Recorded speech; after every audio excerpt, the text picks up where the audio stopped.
setiap orang mendambakan hidup berkecukupan, tetapi seringkali keinginan manusia melampaui kebutuhan yang wajar hingga melahirkan keserakahan. Alkitab mengingatkan, hiduplah cukup dengan apa yang ada padamu karena kecukupan sejati datang dari Tuhan, bukan dari harta yang berlimpah. Lalu bagaimana iman Kristen menuntun kita agar tidak terjebak dalam keserakahan dan tetap bersyukur atas berkat yang kita terima? Saya akan mengajak pemirsa Metro TV untuk mengetahui pandangan iman Kristen tentang hidup berkecukupan tanpa serakah nomik. Selamat siang Pak Pendeta. Selamat siang Ibu Pendeta. Ya, pemirsa Metro TV sudah bersama saya Pendeta Martin Lukito Sinaga yang akan menjelaskan tentang pandangan Kristiani tentang hidup berkecukupan tanpa serakah nomik. Wow. Oke Pak Pendeta, kita langsung mulai aja ke pertanyaan pertama ya Pak Pendeta. Pak Pendeta, tapi sebenarnya kalau kita boleh ketahui, khususnya pemirsa Metro TV ketahui ini sebenarnya dalam pandangan Kristen Protestan, apa sebenarnya arti hidup berkecukupan? Arti hidup berkecukupan itu seperti yang Yesus katakan, berilah hari ini kami makanan yang secukupnya. Berarti berilah hari ini kami sejahtera yang tidak membuat kami miskin, yang tidak membuat kami sakit, tapi yang memenuhi kebutuhan-kebutuhan dasar kami. Tapi juga kebutuhan hari ini secukupnya berarti harus mencerminkan kualitas hidup seturut dengan masyarakat yang hidup di situ. Kita katakanlah makanan bermutu, bervitamin, ya, dengan sandang papan yang baik, dan itu membuat kehidupan saya sehat, dan saya bisa menikmati hari-hari saya. Itulah arti berkecukupan. Oke, nah Bapak Pendeta, tapi kan sebenarnya arti kecukupan ini sebenarnya cukup subjektif. Betul. Setiap orangnya pada dasarnya kecukupan ini berbeda. Nah, tapi sebenarnya ini bagaimana cara kita membedakan antara kecukupan dan keserakahan dalam terang firman Tuhan? Itu menarik sekali. Indonesia punya garis kemiskinan. Itu betul-betul memprihatinkan kalau sampai miskin. Mungkin bagus juga kita punya garis kemiskinan, garis kecukupan, walaupun dia semula subjektif, tapi dia sebenarnya bisa punya hitungan yang persis. Misalnya begini, pernah Universitas Purdue, bahkan juga di Amerika, menurut Gallup, melakukan riset dan ditemukan bahwa ada batas kepuasan atau kecukupan yang menemukan garisnya, yaitu menurut Amerika kalau dia punya pendapatan $70.000 setahun. Mungkin Indonesia itu bisa disebut $30.000 setahun.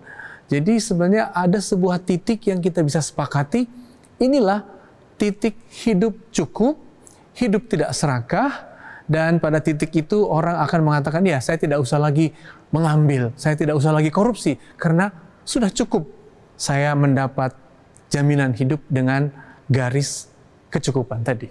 Artinya dengan kecukupan tersebut masyarakat ini merasa puas sehingga praktik-praktik korupsi dan juga perbuatan serakah lainnya ini bisa terhindarkan, seperti itu ya Pak Pendeta. Betul. Nah, tapi mungkin sebelumnya kan Pak Presiden kita, Presiden Prabowo Subianto ini juga sempat menyebut dengan istilah serakah nomik.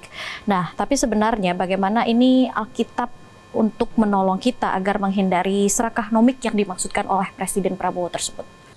Itu istilah yang menarik sekali. Menurut saya serakah nomik itu berarti ada satu sistem yang mungkin dalam Alkitab disebut mamon, gitu ya, yang selalu ingin mengakumulasi, yang selalu ingin mengumpulkan sebanyak-banyaknya, entah itu sistem ekonomi, entah itu perusahaan, dan tidak pernah melakukan distribusi.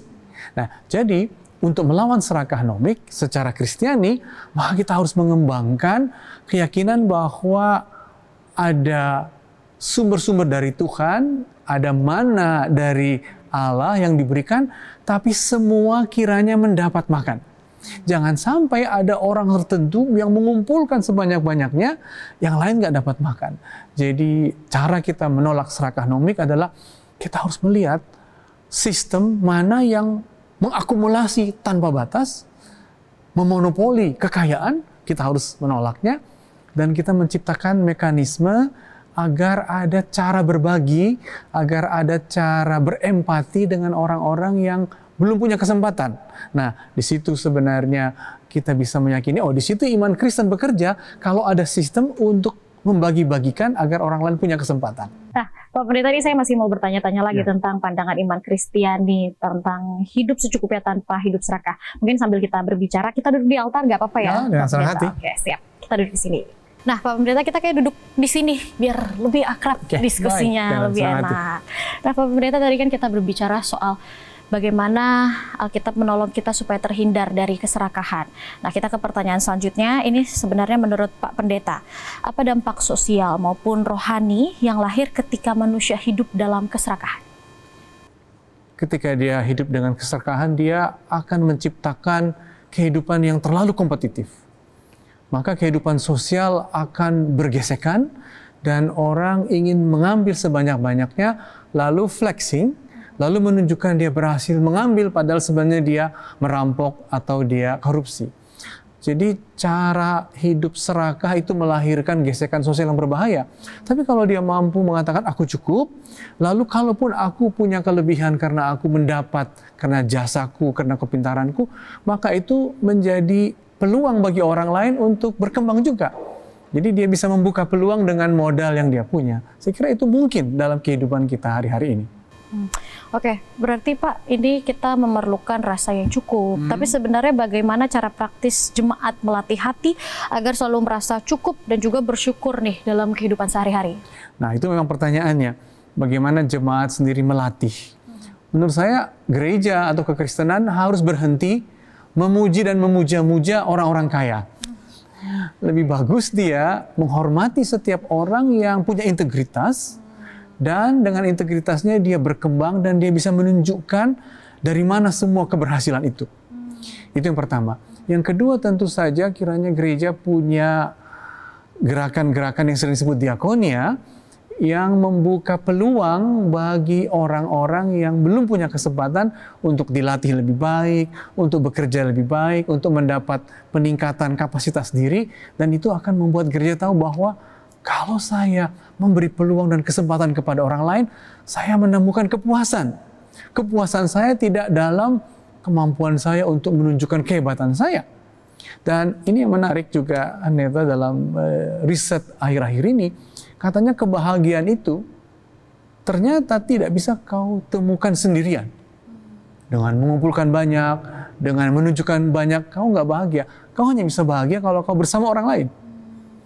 Dalam kualitas relasimu, dan kalau begitu kita membutuhkan orang yang setara dalam kapasitas, tapi juga setara dalam kekayaan. Dan disitulah sebenarnya arti kita merasa cukup, karena kita bisa menolong orang untuk setara, sama-sama sejahtera dengan kita. Oke, berarti kita stop menilai orang tuh dari hartanya, namun melainkan dari nilai dalam dirinya, seperti itu ya Pak Pendeta. Betul. Oke, dan juga yang kedua ini, kita sebagai makhluk sosial juga harus bersama-sama merangkul, sehingga sifat-sifat keserakahan ataupun iri kepada orang lain ini bisa terhindarkan. Gitu dan ya, kita mengatakan, serakahmu itu sebenarnya tidak membawamu kemana-mana.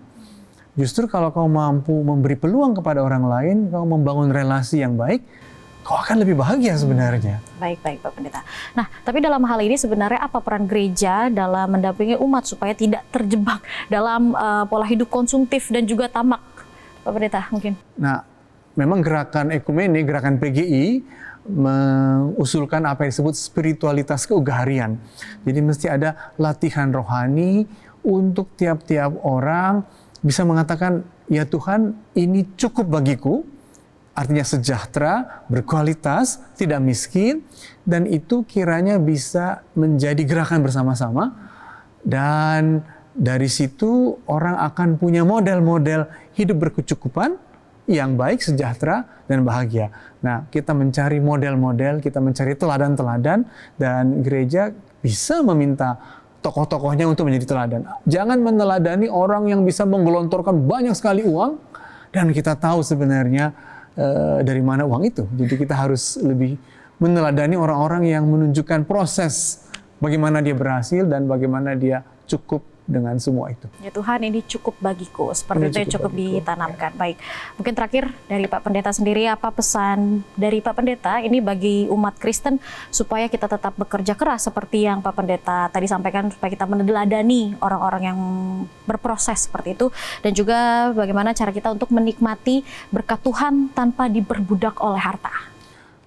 Dalam kekristenan, ada yang namanya hari Sabat, agar kita bisa menikmati hari beristirahat. Itu maksudnya kita berhenti bekerja, kita harus belajar berhenti mengakumulasi agar kita bisa menikmati, dan begitu kita menikmati, itu berarti kita mengundang orang untuk ikut menikmati hari Sabat bersama-sama, dan itu berarti kita berbagi, dan semakin banyak pesta-pesta gerejawi yang bersifat sukacita bersama, di mana orang yang berkelebihan berbagi.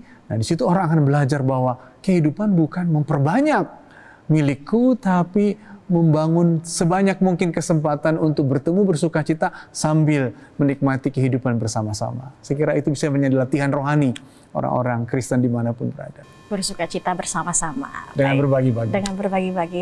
Terima kasih Pak Pendeta atas waktunya. Ya pemirsa, itu tadi perbincangan singkat bersama Pendeta Martin Lukito Sinaga, di mana dalam hidup berkecukupan bukan berarti berhenti berusaha, tetapi mengelola dan mensyukuri apa yang Tuhan sudah percayakan.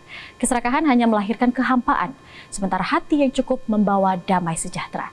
Dan semoga renungan ini menolong kita semua untuk menjalani hidup dengan bijaksana, penuh syukur, dan juga terbebas dari serakah nomik, sehingga kita boleh menikmati kecukupan sejati yang asalnya datang dari Tuhan.